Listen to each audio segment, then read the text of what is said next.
Nay, sige na po. Gusto ko na po maglaro. Patricia, hindi ka nga pwedeng maglaro. Pati ba naman yung bata pipigilan niyo sa paglalaro? Ate! Ate! Patricia, Ate! May pasalubong ka ba sa akin? ang dami ko kayang dalang pasalubong sa'yo. Ops, pero mamaya ibibigay ko sa'yo. Makipaglaro ka muna sa mga friends mo, okay? Okay, ate. Bye, Nay! April, napaaga ata uwi mo. Pwede ka naman pala umuwi. Bakit hindi ka umuwi nung burol ng ate mo? Ngayon lang ho ako nagkaroon ng chance makauwi dito sa Pilipinas. Pero okay na rin yun, hindi na ako babalik sa ibang bansa. Para matutukan ko si Patricia dito. Baka mamaya mapagaya pa sa nangyari kay Ate Rose.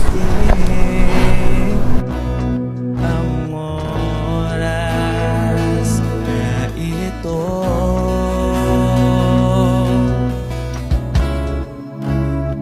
nabalitaan ko.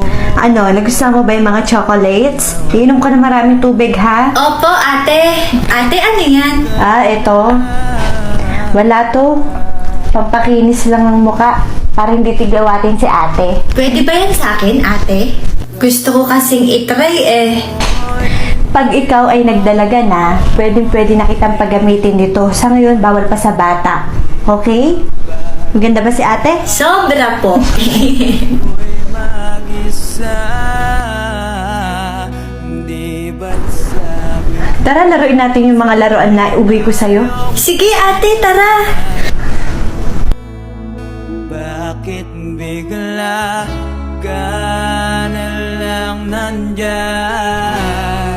sa kabilang buhay?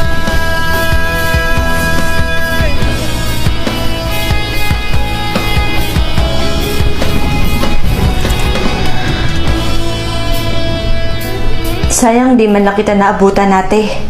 Ano na, Hindi man lang natupad yung mga pangarap mo. ano na ako? Pasensya ka na, ha? Wala ako sa tabi mo ng mga panahon na ang dami mong laban sa buhay. Di ba't Tanda mo, sabi ko sa'yo, Ate Rose, na kapag sumikat yung banda mo, ako yung kauna-unahang susuporta sa'yo. Napalakpak, sumisigaw, chinicheer ka. sinasabi nang hindi man lang Ngayon, wala na akong i-cheer.